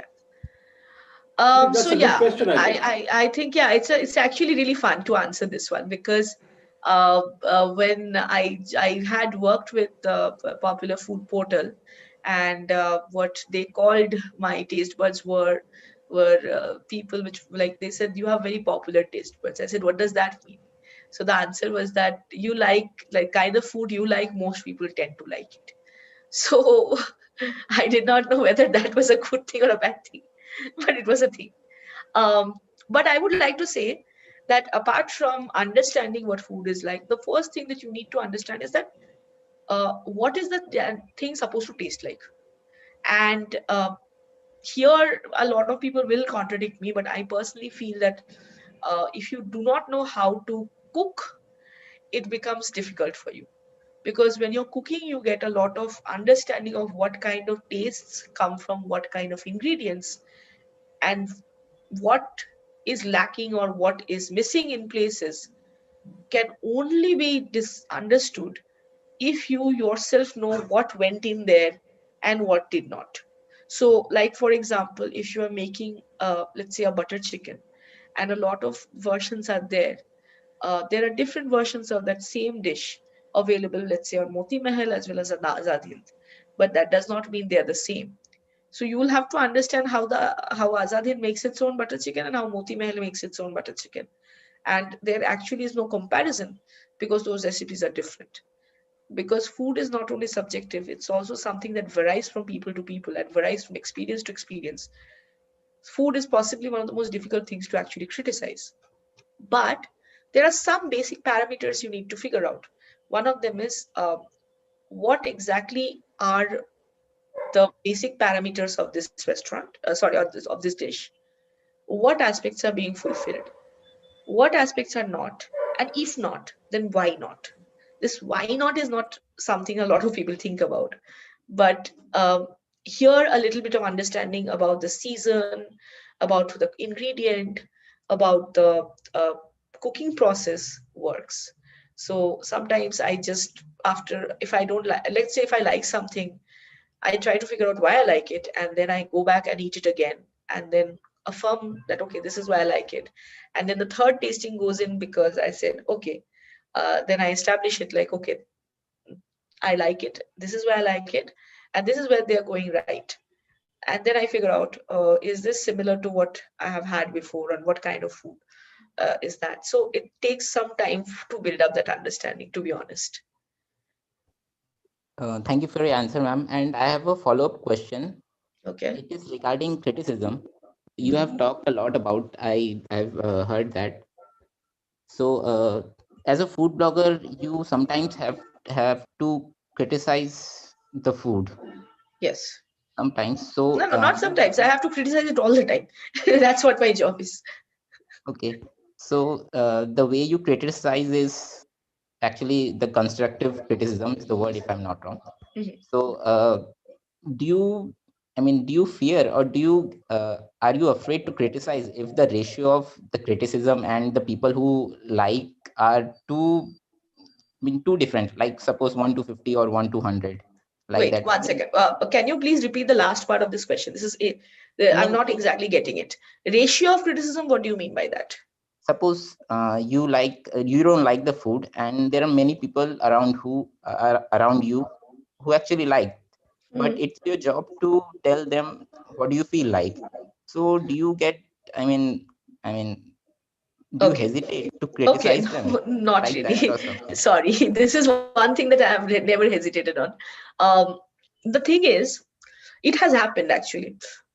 So about a couple of years ago, I was at this really well-known chef's restaurant, and he had served something which he called was uh, a particular dish which is one of my favorite things to eat.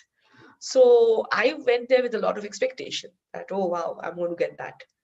And then he said, and also this kind of this anticipation grew because he said he was using the authentic recipe from this chef who was this person had that. It was like a long lot of history. And then when I actually tasted the dish, I was like, oh God, no, he has completely messed it up. Completely messed it up. And then, of course, he came to ask me for the feedback that what do you think? And I said, no. And that was exactly what I said. I said no. And his face fell. He was like, why not? And then I had to give him why not. And this is very important. If it is something that is why not, you also need to know why not. So that is where the research goes in. That is where the amount of history and amount of development of culinary history goes in. And culinary anthropology is fascinating. That's one thing I'm very interested in. So there I kind of can have this long conversation about why not. So then that goes in as feedback. That does not goes in as my post, because I feel that presented by P is a recommendation portal. So I would prefer recommending than anything else. Okay, thank you, Chinmay, for your question. Can we now take up the next question from Ronit Roy? Ronit, can you please go ahead and ask your question? Ronit, please unmute yourself. I think Ronit. Yes, ma'am. Yes, Ronit, Hi. go ahead. Yes, ma'am. I have my own Instagram account, which was getting a good amount of engagement and having a good amount of followers right now, which was about 11K plus. And ma'am, I was recently offline for from December, I think. But yeah, I uploaded a story every day, but not actually a post or reel. Okay, so would it going to hamper my engagement rate? Yes, it would, because see, one of the things that you have to understand is when you don't post, you need to utilize all the facilities of Instagram. So if you don't make a post and you are just doing stories, then Instagram will think that, oh, you know what, he's not posting, so let's reduce his engagement. This has happened to me because sometimes I get lazy and I don't post for like 6 7 days, and then suddenly when I repost something, and this has happened very recently, I realize that my post is not getting reach at all because Instagram thinks that, oh, you know what, she didn't post, so she's not interested. Yes, So ma'am. it's a good idea to ensure that you keep on posting. That's one thing that I would uh, urge people to do, to use every facility Instagram gives you, from reels to, if you want to become an Instagram influencer. But personally, I would say that it's better to have multiple platforms to build up a relationship on, because like TikTok, what if Instagram just gets banned the next day? And that's something that we all need to kind of be prepared for. So build up your profile on multiple platforms rather than one or two. That's what I would like to tell you. So, ma'am, am I going to getting back my engagement if I post regularly from right Yes. now? Yes. Post regularly, engage with your followers, go like, share other people who you are following as well as your followers' posts, because that's how you build up engagement. Engagement does not happen by people coming to you and posting. No, engagement happens when you interact as well. That's why it's called engagement. It's a give and take procedure. Yes, ma'am. Thank Ma'am, you, Ronit. can I ask one more thing, ma'am? Yes, quickly. Yes, go Ma'am, ahead. yes, ma'am. There's a lot of people tell that if you are going for a fashion blogger and you are doing in reels, so you need to have an iPhone, a ring light, and a good quality black screen. Like you need to do everything in a professional way, or no one gonna see you. So No, is not it? really. Not really. I'm sorry. I know some of my favorite fashion bloggers who are doing this kind of thing. They're doing real. They don't have it. I mean, you don't need to be, what's her face? Komal Saxena? Right. Yeah, I think that's her name. So you don't need to be that. You don't need to be someone who just does professional things. I mean, your Instagram is your Instagram. You will have plenty of time to build it up over time. Of course, this looks cool at first, but think about it. If every fashion influencer starts doing that, you'll get bored of it, right? Every Yes, single ma'am. person doing the same kind of thing. Where's the difference? Where's the change? So it's better to have interesting, fun, unique content which you feel is going to work, and that's what you should kind of focus on. Don't go by uh, what everybody else is doing, because that won't work in the long run, because that just makes you boring and repetitive. Yes, we'll now take a question from Partho Broto Ghosh. Partho, please unmute yourself. Yeah. Hello. Can I audible? Yes, you are audible. Okay. Ma'am, honest or 100% right feedback is good thing, no doubt. So sometimes some companies ask you to promote their products or services like them in terms of money. How did you handle these situations without losing a relationship with that organizations, if So any? very simply, I do have a lot of brands which sends me products and also pay me money to post about them. And the best way of going about it is be absolutely honest in the first disclosure that you provide, is that if I like it, I'm going to write about it, I'm going to take your money. If I don't like it, I'm going to send you a feedback and not take your money. And frankly speaking, I have been doing that, and I have been fortunate enough to do that without feeling the need to lie to my audience or say something negative to my audience, because I have had that clarity. So I do get a lot of product requests which people send me, and I'm supposed to write about them. So a lot of times I just say that, you know what, you want something like this, great, but if I don't like it, I will rather be very honest and give you the feedback as to how to improve it, or what you think should be included or improved in order for that product to be better. So that is appreciated by a lot of brands, and they come back to me, and that's the best part. Okay, thank you. We have Ayush here, and Ayush, what is your question? Yes, sir. Ma'am, I have a YouTube account named Go for Local, in which we are making awareness about local product. Okay. But I don't know how I make my content more engaging, or uh, say um, more interesting. Okay. So I don't exactly know what your channel is like, so I don't have an opinion for timing. But the best way to build up interest is A, post unique content. B, talk about things which are something you feel will be relevant to people. And third, very importantly, uh, don't copy and write, like talk about things which other people have already said. Get something that people are not talking about, or something that's different, something people can learn from. And these are the most important aspect. And number 4, very importantly, when you are talking about it, ensure that your language and your the way you are presenting it is very clear and very and engaging. And I would like to give you some example of people who are in that zone. If you are on YouTube, uh, a very easy example for someone who is doing review is this channel called Strictly Dumpling. It's a US based channel run by this guy called Mickey Chen, who keeps on traveling all around the globe to eat dumplings. And the way he deals with it is fascinating. So you might want to look that up. Okay, thanks, Okay, ma'am. Ayush. Thank you. Proloy Day has a question.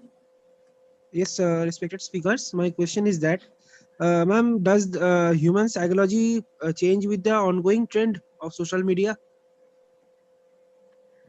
Can you please repeat the question again? Ma'am, I'm saying that does human psychology change with the ongoing trend of social media? And I have also a YouTube channel. I think that I can grab the attention of the viewers by that area of interest. I know. I just want to know the opinion that am I correct or not? Um.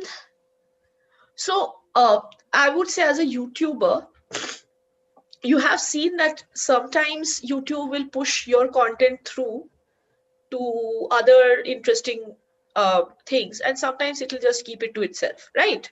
Yes, ma'am. YouTube has that problem. Yes, But at the end of the day, are you happy with the content you're producing? This is very important. Yes, ma'am.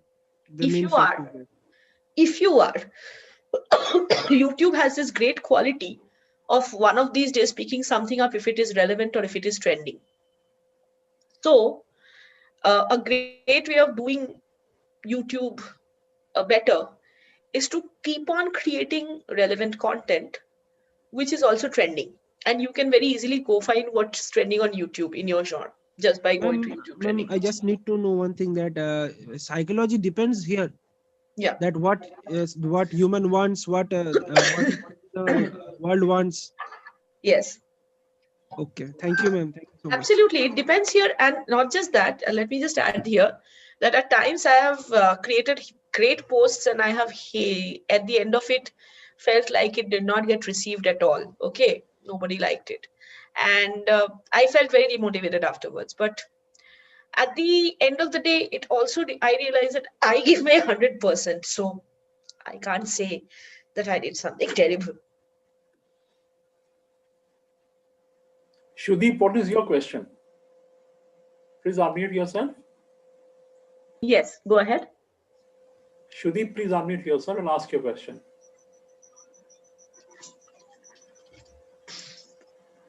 Yes, Shudeep. Hello. Hello, Yes, ma'am. go ahead. Hello. Ma'am, we are sales handcraft products to online marketing. Want to know basically which platform of social media, or Twitter, Facebook, Instagram, which platform more engagement for our branding and our more sales engagement? You suggest that. That's something very difficult to answer because nobody really knows what works where. Personally, I would say Instagram, YouTube, and Facebook are all great channels which enable sales, etc. But it also depends on how you are promoting your products, you're promoting your brand in order to figure out which one works better. A lot of people would argue that, oh, YouTube is the best because YouTube may you get like so many likes, follows, views. But I personally would say that YouTube people nowadays are starting to feel like YouTube is too restrictive, and YouTube is suppressing a lot of content. So a lot of people don't like YouTube anymore. Same with Instagram, same with Facebook. So it totally depends on which platform actually works for you versus not. And what I would say is that once you find that platform, then you focus on that. It'll take you some time to kind of understand which one will. Thank you, ma'am. Thank you, ma'am. Orko Chakraborty, please, Orko C, please unmute yourself. Yes, sir. Thank you. Can you hear me, ma'am? Yes, I can. Ma'am, I had a question. I have a YouTube channel and I make music videos. I am a musician, and I create original music. So it takes me quite some time, at least a month, to actually record my music, then mix and master, then script my own music video and get people to act and then edit it. So there is what I usually do is I have a monthly music video coming out, and not just on YouTube but also on Facebook, and I have my own website as well. So, ma'am, is how do I actually engage people? Because as you said, be it in Instagram or any other platform, the secret is to get regular music videos every day. You must have content, right? So what does a person like me do? What kind of response do you get in general for an average video of yours? Usually I get around 11,000 to 15,000. The highest I got was 26,000 views for one of my music videos. It's actually very well crafted. That's why it takes a lot of time. Means I use professional. The method is very professional, and it is something that is also sometimes shown on television channels as well. Okay. But how do I engage people here? See, for me, I personally love original music, but a lot of people don't. They think that covers up. A healthy balance of original content is always a good idea because original content works the best. And I personally would say that it's a good idea for you to also focus on your original content. And trust me on this, it is not very easy and it is quite frustrating at times to not get the right kind of views or likes, etc. But after all, after a point, when you build up an audience, that content will start getting more and more views, and over time you will see that the content is reaching a better place. Personally, I would say that the best way of engaging is by engaging with other original music content creator, collaborating with them maybe. Collaborations work actually. If you are a content creator and you want on, especially on YouTube, if you are a content creator and you want another content creator to work with you, you kind of go to that content creator and say, okay, you know what? Let's like do a collab. Let's do a virtual collab. Let's like do a channel exchange. A lot of times you put up something from your post, they put up something from there. Those help. Try to figure out something which is going to be around your own genre, where people will be actually interested in engaging with you. And also, don't restrict yourself to YouTube. You already have a Facebook page. On Facebook, you can also do something similar. So figure out if that can work. Ma'am, just a small follow-up in this regard. So what about that 1 month or 2 month gap in between? So is this something that is a deterrent for my growth in regards to an audience? To Is be there a way honest, to do this? yes. So should I resort to Google AdWords or any other such? No, I would not inorganic say that, methods? because once you start Google AdWords or once you start promoting your video, what happens is Google automatically starts suppressing your video views if you're not paying for it. So don't get into that vicious cycle. That's a vicious cycle. Okay, ma'am. Thank you. Yes, Shiv Prakash Shivam, please go ahead. Yes, ma'am. Good evening, ma'am. Ma'am, I want to know about SEO ranking. Something about, please tell me how to rank SEO. How to rank on SEO? This is like a huge topic. I'm sorry. And it's actually very easily explained on Google. In short, tell me. In order to do SEO, you'll have to first do your research about what kind of SEO ranking you want. The second thing is that what kind of keywords do you have? And based on the keywords and the ranking, then you will have to figure out if your blog has that kind of content and if you can enrich it with that SEO ranking. If you are creating new content, then you will have to do SEO ranking research. You'll have to do target research of what kind of search engine terms are relevant to your content and how you can add them without making it look like it's completely artificial.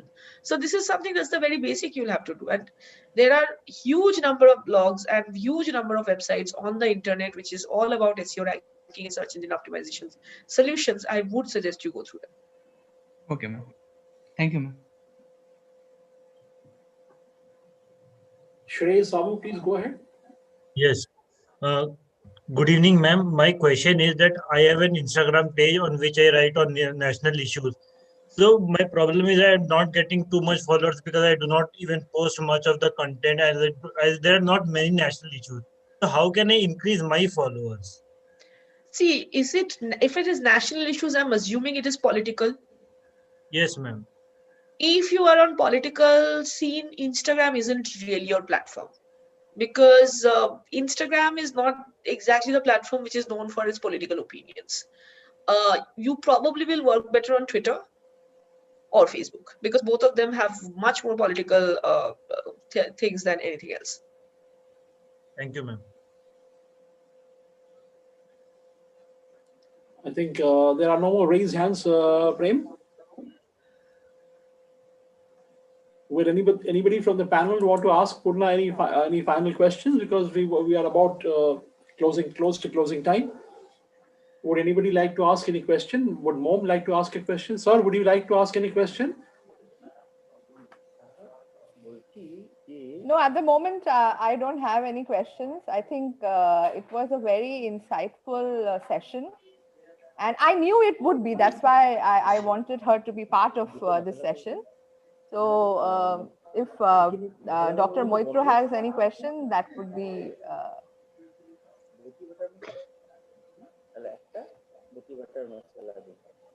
Sir, would you like to ask any question? Otherwise, we might close down the session. I think Sir must have got something important engaging. Yeah, he must be engaged. Sir, meanwhile, we can take one question from Anil Kumar. Okay. Bring him in. Anil, Yes, what is your question? Please go ahead. Unmute yourself. Hello, ma'am. Thank you so much for giving such a awesome presentation and Thank you information. so much. And I'm the same guy who asked the healthy giri question. So my question is that what kind of platform is good for I post about workouts and the kind of diet people should have. So what is YouTube the and Instagram, best. yes, ma'am. People on YouTube and Instagram are both very visual portals, and diet, etc., are all very visual factors as well. I mean, nobody wants to. Uh, I mean, on Facebook, as much as you post about food, the moment you start post about yoga or healthy stuff, then people will be like, "Oh God, I'm turned off." But the same thing you do on Instagram or on YouTube, you'll get a better view because on YouTube you have people from all ages coming in, and you'll find your area, you'll find your genre. On Instagram, since the majority of people who are on Instagram are under 30, for them health is actually a big question. This is a big quotient for them. It's better. So I would personally say that you look at Instagram and YouTube more than anything else. And you should actually also figure out Snapchat. Snapchat is actually a very, very good portal for those who are trying to do easy workouts, quick workouts, 15-second workouts, things like that. You might want to look at. Thank you so much, ma'am.